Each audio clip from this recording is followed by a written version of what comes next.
Hello everyone, welcome back to my YouTube channel Eco Adda Way to Economics. Today we continue class 11 part A, chapter 3, organization of data. Let's begin with the introduction. Frequency of a class. So frequency of an observation means how many times that observation occur in a raw data. तो किसी भी data में एक observation कितने times repeat हो रही है, that is known as the frequency of that particular observation. Also frequency refers to the number of values in a particular class. So एक क्लास के अंदर कितने नंबर्स ऑफ वैल्यूज़ हैं, that is also known as frequency. The next topic is frequency by tally marking. तो tally marking के through कैसे frequency को calculate किया जा सकता है वो हम देखते हैं. So here is the data. Okay, यहाँ पर कुछ ऑब्जर्वेशंस दी गई हैं. ओके, सो हमारे पास ये डाटा है. इसमें हम टोटल ऑब्जर्वेशन काउंट करेंगे. 1 2 3 4 5. ठीक है, 5 4 ज़ा 20. तो कितनी ऑब्जर्वेशंस हैं?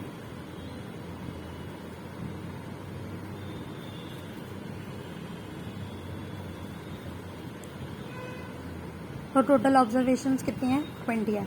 अब हम क्या फॉर्म करेंगे? क्लास फॉर्म करेंगे. तो सबसे पहला कॉलम बनेगा क्लास का, सेकंड बनेगा टेलीमार्क का, एंड थर्ड कॉलम बनेगा फ्रीक्वेंसी का.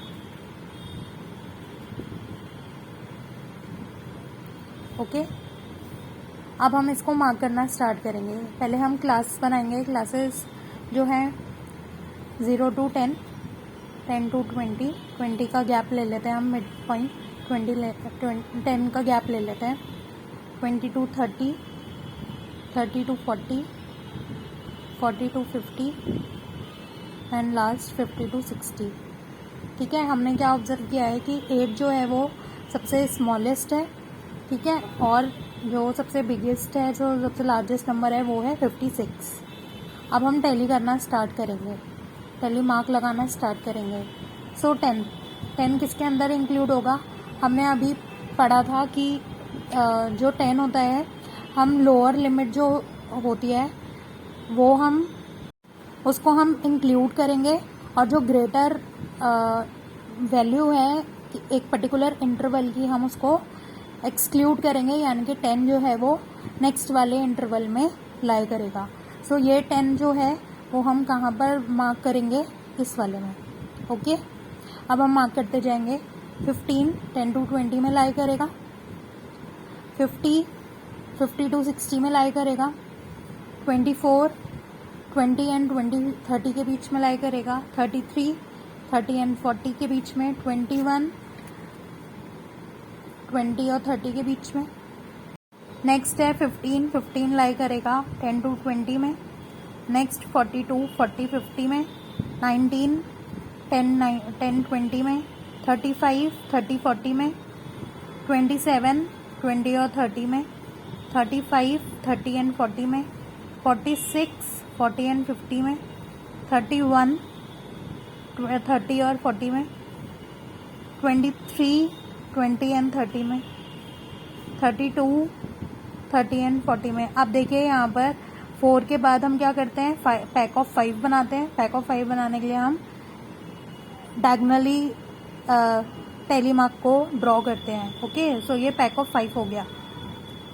नेक्स्ट इज 8 0 to 10 में. 56 50 to 60 में. ओके, 48 40 to 50 में. एंड 37 लास्ट 30 एंड 40 में लाई करेगा. इतना क्लियर है आपको? ओके, अब हम ये जो टेलीमार्क किए हैं इसको काउंट करके हम फ्रीक्वेंसी टेबल को फिल करेंगे. सो यहाँ पर टेलीमार्क कितनी है? 1. तो हम यहाँ पे क्या लिखेंगे? 1. यहाँ पे काउंट करेंगे 1 2 3 4 टेलीमार्क है, तो 4. 1 2 3 4 again 4. This is a pack of 5 plus 1 is 6. 1 2 3 and 1 and 2. अब हम फ्रीक्वेंसी को टोटल करेंगे. Okay, 1 plus 4 is 5 plus 4 9 9 plus 6 15 and 3 18 and 2 20. सो जितना हमारा ऑब्जर्वेशन होगी उतना क्या आएगा? फ्रीक्वेंसी का सम आना चाहिए. Okay, so the observation is equals to the number of frequencies. Okay, इतना समझ आया? So the next topic is class mark. तो क्लास मार्क जो है वो मिड पॉइंट की तरह ही होता है। Mid value of each class interval is known as its class mark. So किसी भी क्लास इंटरवल का मिड पॉइंट क्या होता है, मिड वैल्यू क्या होती है, क्लास मार्क होती है। सो क्लास मार्क को कैलकुलेट करने के लिए क्या फॉर्मूला है, half of upper limit plus lower limit. For example 10 to 20 का क्लास इंटरवल है तो उसका क्लास मार्क कैसे फाइंड आउट होगा, upper limit plus lower limit यानी कि 10 + 20 and divided by 2, that is 30 divided by 2 which is 15. Okay, so next is disadvantages which is loss of information. So in the case of many observation, अगर raw data बहुत ज़्यादा होगा तो there should be a chance of loss of data. For example, the class of 20 to 30 contains 6 observation, 25, 25, 20, 22, 25 and 28. So when these data are grouped in a class 20 to 30 in the frequency distribution, the later provides only the number of records in that class is 6. ठीक है, तो उसमें हम frequency सिर्फ कितनी पढ़ेंगे 6, but not their actual value. लेकिन actual values तो डिफरेंट है, 25 है, कोई 20 है, कोई 22 है। So all value in this class are assumed to be equal to the middle value of the class interval और class mark. So हम क्या मानेंगे, जो class mark आ रहा होगा उसकी middle value होगी। सभी observation को हमें उसके अंडर ही लेना पड़ेगा जितनी mid value होगी। Further statistical calculation are based only on the values of a class mark and not on the values of the observation in that class. This is true for other classes as well. Thus, the use of class mark instead of the actual values of the observation is a statistical method involves considerable loss of information. So, ये क्या consider करेगा, loss of information. However, being able to make more sense of the raw data as shown more than make up this up.